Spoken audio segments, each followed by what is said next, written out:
이 윤석열 한동훈 세력의 가장 큰 최악의 문제점은요. 단 하나의 부끄러움과 미안함을 모른다는 거예요. 국민들한테나 또는 이렇게까지 논란이 된 것 자체에 대해서. 네네. 자, 지금 검찰 내에서도 보수 법조계 내에서도 한동훈 때문에 망했다. 느닷없이 본인이 당사자 격 있는 것처럼 헌법소원이 고난쟁의 심판 청구했다가 법무장관은 검사가 아니니까 당사자도 아니라고 각하가 돼버리고 그 다음에 헌법 어디를 봐도 수사와 기소를 검사가 해야 된다라는 헌법적 규정이나 권리가 없다. 네. 검찰이란 말을 검사가 딱 두 번 하는데 영장 청구할 권한이 있다고 나옵니다. 헌법에. 그것도 인권 침해를 방지하는 헌법 규정에 그게 나오는 것은 뭐냐면 경찰이나 수사기관이 옛날에 국정원이다, 옛날 안기부겠죠. 또는 군수사무관이나 경찰 너무 영장을 남발하는 것을 네. 검사가 막아라는 취지로 있는 거예요. 검토해라는. 인권 그러니까 보호를 위해서 인권 보호의 사명이 있는 거거든요. 네. 근데 검찰청법에 인권이란 말이 하나도 없어서 문제가 된 적이 없어요. 인권 보호 하나 안 하고 오히려 수없이 많은 사람이 죽어나가잖아요. 네, 인권 침해를 하고 제가 고발인 조사 받으러 가면 고발인한테도 함부로 돼요. 이놈들이 아직도요. 심지어 피고발인들한테는 오죽하게 했어요. 그래요. 그런데 그러면서 언제가 오히려 검찰 권력은 남용이 되기 때문에 적절히 견제되거나 네. 이렇게 입법을 통해서 균형이라든지 견제를 잡고 분산되는 것은 너무나 그것은 당연하다. 자연스러운 취지다. 문제가 안 된다. 헌법 어디에도 기소권과 수사권과 기소권을 검사만 해야 된다는 게 없다. 네. 그리고 이 공수처가 생겼을 때 이미 논쟁이 끝난 거예요. 아... 그때도 비슷한 헌법 판결이 있었던 거예요. 네. 역사적으로. 근데 뻔히 그건 알면서 민주당과 그다음에 검찰 개혁 세력을 엿먹이고 네. 괴롭히려고 결국 또 고난쟁의 심판까지 지가 한 거잖아요. 근데 당사자도 적격이 없고 헌재에서 명확하게 검사든 그런 주장할 근거도 없고 그래서도 안 된다고 했으면 본인이 오바했고 잘못했습니다. 사과를 하고 유감을 표명해야 될 거 아니에요. 최소한. 근데 오히려 큰 소리를 쳐요. 야당 이야기만 너무 부들부들면서 달려들어요. 네. 뭐 이재명이 당군인의 최대 악마로 되는 것처럼 지가 무죄 추정의 원칙을 지키고 그다음에 공무원의 정책 중립을 가장 앞장서서 지켜야 될 법무부 장관이 누굽니까? 우리나라에서 헌법과 법률을 가장 잘 지켜야 되잖아요. 네. 법무부 장관에게는 무슨 권한이 있습니까? 그럼 법무부 장관이 어떤 법을 보여야 됩니까? 헌법 준수. 그다음에 공무원의 정책 중립. 이런 걸 제일 앞장서서 지켜야 될 거 아니에요. 무죄 추정의 원칙. 네. 그다음 피사실 공표 금지. 근데 입만 열면 피사실을 공표하고 지가 신이야. 이재명도 민주당도 뭐 농내도 다 유죄래. 악마래. 당군인의 최대 악마같이 하기로 당군인의 사상 최대 비리라고 했으니까요. 대장동 사건으로 잘 알지도 못하면서. 그래놓고 이번에 각하가 됐으면 부끄럽게 생각해야 되는데 헌재 판결 중에 지한테 유리한 부분 딱 하나. 민영배 의원의 탈당은 어쨌든 절차상으로는 그게 국회법에 가능한 조치다 하더라도 국민들이 보기에도 네. 좀 꼼수 아니냐. 그것은 상임위의 심의권이 일부 침해가 된다. 지적이 있었어요. 저는 인정해요. 그게 잘한 게 아니잖아요. 잘한 건 아니잖아요. 양양자 의원 때문에 일이 꼬여서 그렇게 된 건데 네. 따지고 보면 그래도 잘한 건 아니죠. 헌재 당연히 지적할 수 있죠. 하지만 상임위를 통과한 다음에 본회의에서 압도적 다수에 통과됐기 때문에 위헌 위법이라고 무효까지 할 수는 없다라고 한 거예요. 그러면 헌재 판결 또 그 부분을 존중해 줘야 돼요. 네. 그럼 한동훈이는 어떤 입장이어야 되냐? 자기가 헌재에 청구를 했는데 당사자 적격도 없고 또 검사들의 기소권 수사권은 헌법적 권리가 아니라는 판결이 있었다. 네. 겸하게 수용하고 자기가 굉장히 그것을 결국 그 헌재 그 고난쟁의 심판 청구한 것도 다 공무원과 세금을 들여서 했겠죠. 네. 그 대리인을 세우잖아요. 그렇죠. 변호사도 있을 그렇죠. 것이고 예. 다 이게 세금이 들어가는 겁니다. 그럼 그렇게 분란을 야기하고 불필요한 행정 절차를 헌법 재판 절차를 야기하고 비용이 들고 인력이 든 거에 대해서 사과를 해야 되죠. 한마디도 안 하고 왜 각하라는 것 자체가 본안 판단 안 한 거니까 왜 헌법적 질문을 각하했냐라고 오히려 헌재 탓을 해요. 헌재가 각하라면서도 설명을 달아놨습니다. 질문에 응해놨어요. 일부 국민들의 한동훈의 동조하는 일부 국민들의 질문에 답을 네. 해놨어요. 헌법에 기소권과 수사권은 검사회라는 게 없다. 네. 이미 전례도 있다. 군수사기관에도 있고 공수처에도 있고. 그렇죠. 근데 그래서 이번에 검수안박법은 전혀 문제가 아니다. 다만 국민의힘이 청구한 거에 대해서 일부 시민권이 표결이 됐다 꼼수로. 네. 일부 시민권이 침해가 됐다 꼼수가 네, 있었다. 네. 그 부분만 인정한 거예요. 아. 근데 이 한동훈 지금 국회에서 지금 여러분 엄청 잘난 네. 척하고 있습니다. 거기 그 방송 보지 마시고 이리 오세요. 한동훈 보고 있으면 테스트 왔는데 나중에 요약만 하시죠. 요약만. 네, 네. 기자가 아주 네 가지 없고 천하 제일의 싸가지라는 거 다른 사실인데 그걸 뭐하러 보고 계십니까? 열받아서 저에게 이렇게 친절하고 따뜻하고 우리 국민들을 귀하게 여기고 우리 촛불 시민들을 무조건 받들고 섬기는 안진걸에게 오십시오. 보니까 또 부들부들 떨면서 아니 여러분 제가 네. 기억나는 것이 한 전두환 때부터 국회 뉴스를 자주 봤어요. 어렸을 때부터 시사문에 관심 예. 있어서 그 군사독재 정권에서도요. 법무장관이 군사독재 정권에서 힘이 엄청 센 직업이잖아요. 네. 물론 비서실장이나 안기부장보다는 힘이 약했지만 그래도 아무리 힘이 센 법무장관도요. 국회에 가서는 겸손한 척합니다. 뒤에서 국회의원을 괴롭히는 경우가 있다 하더라도요. 세상 국회에서는 겸손한 척하고 중립적인 척합니다. 네.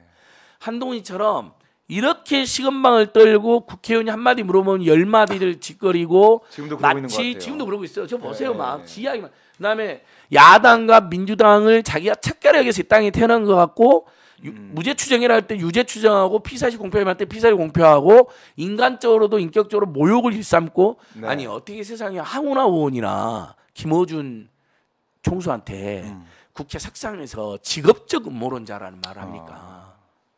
그런 장관 못 보셨죠? 박 기자님도 취재하면서 네, 네. 국회의원이나 그 특정 언론인한테 직업적 음모론자란 말을 공개적으로 하는 거 보셨어요? 내 국무위원이 여당의 의원이 그런 경우는 봤어요. 그렇잖아요. 그런 네. 이야기 하잖아요. 심한 이야기. 국무위원이 그런 이야기 하는 거 못 보셨을 것입니다. 네. 그리고 국무위원들은요. 그동안 문재인 정부 때도 그렇고 노무현 정부 때도 좀 국무위원 괄괄한 국무위원들 있잖아요. 네. 약간 이제 화를 냈어 국회의원한테. 어. 그럼 대부분 어떻게 하는지 아세요? 그 회의가 끝나기 전에 아까 제가 의원님 질의에 예. 과민 반응했습니다. 그렇게. 죄송합니다. 유감입니다 하고 사과하고 끝냅니다. 음. 왜냐하면 그건 어쨌든 그 국회의원이 아무리 모자라 보여도 국민을 대표해서 물어보는 거잖아요. 네. 언론을 대표해서 기자가 물어보는 거잖아요. 그러면 거기에 성실하게 답을 해야 되는 거예요. 일단 기본적으로 겸손하게. 근데 버럭 화부터 내요. 부들부들 떨어요. 오죽하면 변희 대표가 한동훈이는 저기 국무위원 할 게 아니라 정신병원에 가봐라 그러겠어요. 정신병적 문제가 있어 보인다는 진단이 많아요. 아, 그런 지적이 나올 네, 그런 지적이 주작이 나올 정도로 균형과 절제를 잃고 네. 네 가지 없이 천하제일의 싸가지처럼 나대고 또 나대고 네. 부들부들 떨면서 야당과 민주당과 이재명 대표 음해만 하고 있다는 거죠. 이런 사람은 네. 탄핵도 아깝습니다. 그래요. 자, 지금 뭐 법사위도 진행이 되고 있는 상황이고 어쨌든 이 시행령으로 이른바 이제 검찰 수사권 이걸 이제 가져오는 완전 박탈하는 그렇죠. 이른바 부패범죄하고 경제범죄를 했더니 네. 등이 있다고 다 거기 넣어버렸어요. 다 해버린다 그러고 직권남용 뭐 무슨 수사만 안 되면 검수 안 받대 이러잖아요. 의원들한테 수사가 미진하다 지금 이러잖아요. 그 의원님이 검수 안 받을 해서 그런 거 아닙니까? 방 6년 좀 내왔습니다. 지금 뭐 부들부들 성대모사 때문에 그것은 일국의 법무부 장관한테 지금 왜 그러십니까? 지가 검사할 때 일개 법무부 장관이라 했던 네. 자가 지금 일국의 법무부 장관한테 그게 MB 뭐 하는 짓입니까? MB 아닌가요? MB. 약간 MB가 죄송합니다. 약간 네, MB 더- 형님은 연습을 하시고요. 한동훈이 아주 싸가지가 없죠. 평산마을에서 보기에도 한동훈은 매우 싸가지가 없습니다. 어느 국민의원도 못했죠. 죄송합니다. 내가 열받아서 한동훈 분장 좀 했습니다. 알겠습니다. 자, 이런 상황에서 지금 69시간제 예. 얘기를 그래도 더 할 수밖에 없는 게 아직 정부에서 69시간제를 접겠다, 폐지하겠다 이런 얘기 안 하고 있어요. 그러니까 계속해서 이것도 소통하겠다. 여러분 진짜 2030 여러분 더 들고 일어섭시다. 네. 여러분에게 69시간을 강요해서 연애도 휴식도 결혼도 출산도 포기하게 만드는 중대한 범죄입니다. 오죽하면 외국인들이 모여 있는 사이트 같은데 또는 한류와 관련된 사이트에 네. 안 그래도 한국은 저출생 국가인데 세계 최악에 아예 출산을 포기했군요. 출생률을 포기한 나라군요. 그런 얘기까지 있어요. 예, 제가 직접 봤어요. 우리 새로운 소통연구소 하은기 소장님하고 제가 예. 매주 화요일마다 안진걸 TV 진행하거든요. 아, 예. 화요일엔 빨간 TV. 근데 하은기 소장이 그 임경빈 작가라든지 이런 분들이 네. 있잖아요. 그 그룹이잖아요. 옛날 예. 헬마우스 그룹 이분들이 예. 놀랍게 리서치를 잘해요. 어. 그러니까 뭐 2030들 모여 있거나 애국인들이 모여 있거나 네. 또는 픽스피커들이 모여 있는 그런 커뮤니티라든지 사이트 있잖아요. 가서 네. 싹 조사해 와요. 거기 보니까 진짜 그렇게 써져 있어요. 뭐 해외 언론에서 다 문제가 됐잖아요. 아니 대한민국은 안 그래도 세계 최장 노동국가 아닙니까? 어떻게 정 반대로 갑니까? 칠레는 이번에 노동시 확 줄였잖아요. 네. 다른 그 댓글 중에 제일 애국인 댓글 중에 재밌는 게 우리나라는 35시간인데요. 그리 가고 있는데요. 생산성도 높은데요. 오죽하면 그러니까요. 미국 언론에서도 다 주 4일로 가고 있는데 유일하게 한국의 대통령 거꾸로 가고 있다. 주 4일로도 생산이 높다. 3일 푹 쉬면서요. 교육도 하고 연수도 하고 휴식도 취하고. 네. 그러니까 대신 딱 4일 동안 가서 빡세게 재밌게 일하는 거죠. 아. 집중해서 빡세다는 표현 안 좋으니까 집중해서. 예. 근데 자 69시간이 문제가 되니까 갑자기 윤석열이 주 60시간이면 적당한 것처럼 이야기를 합니다. 그러면서 하득자들이나 노동부가 잘못한 것처럼 남 탓을 합니다. 지가 120시간 일할 수 있어야 된다고 해서 시작한 거거든요. 노동부는 얼마나 열받겠어요 속으로. 아마 노동부 공무원들 양심선은 나올지도 모릅니다. 지가 지시해놓고 갑자기 우리 탓을 한다. 네. 그다음에 60시간으로 가이드라인을 설정하더니 갑자기 대통령실 고위 관계자가 그건 대통령 개인 의견이다. 그 대통령실 고위 관계자 찾아내야 됩니다. 그래서 일설에는 그 대통령 고위 관계자가 윤석열이라는 설이 있어요. 왜? 여러분 대통령의 의견을 개인 의견이라고 말할 수 있는 사람은 누구죠? 누가 있을까요? 우리나라에서 없을 것 그렇게 폄훼해버리고 본인밖에 없나요? 치부해버리고 그걸 부정해버리는 사람은 본인 아니면 김건희밖에 없잖아요. 지금에 있어서는요. 아니면 우리가 추정컨대 건진이나 천공 같은 비선그룹의 실세들이 그런 이야기를 했겠죠. 네. 너무 웃기잖아요. 그래놓고 또 60시간을 또 가이드라인을 설정하니까 또 노동부에서 그건 가이드라인이 아니다 또 그럽니다. 국민의 생명과 안전과 건강과 과로와 과라사 걸린 문제입니다. 네. 경제 산업 전반에 어마어마한 영향을 끼치는 문제고요.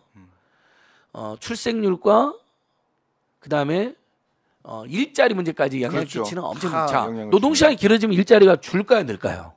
줄 것 같은데. 박 기자님 오마이뉴스에서 40시간 딱 준수하게 되면 네. 우리가 한 5, 60시간 했던 거 네, 네. 사람 뽑아야 되잖아요. 뽑아야 그냥 되죠. 간단한 논리로. 그렇죠. 자 여러분 주 52시간하고 주 40시간 가고 있는데 다시 69시간 60시간 하면 어떻게 될까요? 뽑아야 될 기업들이 사람 안 뽑아버립니다. 그리고 한 명이 퇴사했는데 이렇게 하겠죠. 사람 네. 뽑아야죠. 그러면 이러겠죠. 박 기자가 5시간, 김일상 PD가 5시간, 더 일해. 안진걸 자원봉사도 불러서 5시간 이렇게 일을 해서 사람 안 뽑아버립니다. 그러니까 고용이 줄어들어요. 늘어나기는커녕 네. 이 고용과 일자리와 내수가 불안한 시대에 하나라도 일자리 만들고 심지어 민생경제연구소는 안진걸 TV도 일자리를 2명을 만들었습니다. 네. 그래서 2명이 먹고 살고 있어요. 어찌됐든. 아유, 대단합니다. 저희 같은 민간 기업도 네. 일자리 2명을 만들고 시민들에게 어쨌든 꿈수 청년들 한 300만 원을 드리려고 지금 벌써 5번째니까요. 예. 5명, 6명, 7명, 7명, 5명. 벌써 이렇게 그럼 몇 명이죠? 25명. 아니다. 5, 6, 여러 11명, 77, 14, 14명. 25. 이번에 네. 5명. 벌써 30명. 30명한테 네. 저희가 300만 원을 드렸잖아요. 근데 비슷하게 이야기해 볼게요. 이번에 그 서민들에게 지원해 준다고 100만 원. 그걸 16% 이자를 받아야 되겠습니까? 그리고 사람들이 100만 원인 줄 알고 달려들었어요. 네. 막 사이트가 마비됐어요. 네, 네. 얼마나 억울한 국민이 만드는지 알겠죠. 어려운 국민들이. 근데 50만 원이에요. 알고 봤더니. 왜요? 50만 원만 주고 6개월 동안 이자 잘 내면 50만 원 나중에 줘요. 저는 그냥 천하에 때려주길 나쁜 이자 놈입니다. 장사하는 여러분. 거네요. 여러분. 네. 자, 진짜 여러분 중에 지금 100만 원이 너무 급해요. 친구한테 이야기했는데 친구도 힘들어요. 네. 가족 중에도 말할 사람이 없어요. 근데 정부가 100만 원 준다고 해서 갔더니 사이트도 마비돼 갖고 속상한데 네. 알고 봤더니 50만 원이야. 6개월 동안 빚 잘 갚으면 주겠대. 근데 보니까 이자가 16%야. 정부가 고리대금업을 하고 있는 거예요. 100만 원 빌렸더니 16만 원을 내나 그래요. 네. 이게 사채업자들이 한 짓 아닙니까? 이해가 안 돼요. 저희도 300만 원을 그냥 드리잖아요. 30명에 불과하지만 네. 전태일 재단에서 만든 풀빵 공제조합은요. 노동자들한테 150만 원을 무상으로 빌려줍니다. 무이자로 빌려줍니다. 한국장학재단 가잖아요. 대학생 자녀가 있는 학부모들은 대학생을 통해서 네. 한 학기에 150만 원을 1.7%로 빌려줍니다. 그거 수십만 명이 이용합니다. 학자금 1.7% 빌려줍니다. 네. 자, 학자금은 생계자금이나 다름없는 중대한 자금이지만 당장 죽는 돈은 아니죠. 그게 없어서 죽는 건 아니잖아요. 그렇죠. 생활비 150만 원은 네. 학자금 빌려준 다음에 생활비 추가로 150만 원 빌려 1.7%. 지금 100만 원 빌린 사람도 어떤 사람일까요? 너무 힘드십니다. 은행, 뭐 네. 저축은행, 신협 다 찾아간 다 대출 거절을 했을 거예요. 네. 분명히 이런 분들은 친구들한테 연락을 했을 거예요. 근데 친구들도 힘들거나 야 저번에 내가 나한테 빌려줬잖아. 지금 나도 너무 힘들어. 미안해. 그럴 가능성도 있고. 이걸 다 잘린 사람들이 이제 가는 겁니다. 네. 정부한테. 그러면 학자금처럼 1.7%로 빌려주거나 네. 아니면 풀빵 공제조합처럼 무상으로 빌려주거나 아니면 안진걸과 함께하는 사람들이 만든 꿈수저 청년 장학금처럼 무상으로라도 100만 원 줄 수 있어야 돼. 이게 지금 부자들은 안 주게 소득 요건이나 자기 요건이 엄격하거든요. 저소득층만 줍니다. 그러니까 자산도 저소득이고요. 그러니까 자산이 거의 없거나 지금 소득이 없는 사람만 네. 줘요. 진짜 만약에 문재인 정부나 이재명 정부였으면요 아마 100만 원을 긴급자금으로 무상 지원했을 겁니다. 그러니까 상한 의무가 없는. 네. 그럼 뭐 뭐라 해줘도 이야기하는 분이 있을 텐데 이럴 때 정부가 있는 거죠, 여러분. 정부가. 중상층이나 부자들은 안 도와줘도 네. 빈민이나 서민들에게 난방비를 도와주거나 아니면 100만 원은 더 서민들, 더 빈민 긴급한 사람들 100만 원 정도는 우리 사회에 줄 수 있는 거 아닙니까? 그래. 근데 국민들이 100만 원 무상으로 주는 게 반대하는 여론이 있다면요. 뭐 여론조사도 해보고 그래야 되잖아요. 네. 그럼 좋습니다. 한 1%나 2% 정도 이자로 빌려줘야죠. 이분들한테 16%가 뭡니까, 여러분? 친구들끼리는 우리 무상으로도 빌려주잖아요. 보통 네. 어려운 친구 있으면 내가 형편이 좀 나으면. 네. 그리고 그런 전례가 너무 많아요. 네. 원래 정부나 지자체가 하는 그다음 공공기관이 하는 대출은 정책 대출은 대부분 금리가 낮으면 1, 2%, 비싸도 2, 3%, 네. 3, 4%입니다. 16%를 받아본 적이 없어요. 이건 도둑놈들입니다. 근데 그것도 당장 100만 원 필요해서 갔잖아요. 네. 50만 원만 줍니다. 다시 한번 말하자. 이게 인간이 할 짓입니까? 여러분? 이게 정부가 할 짓입니까? 뜯어보니까 100만 원 다 주는 예, 것도 아니고. 저도 처음에 100만 원인 줄 알았어요. 그러니까요.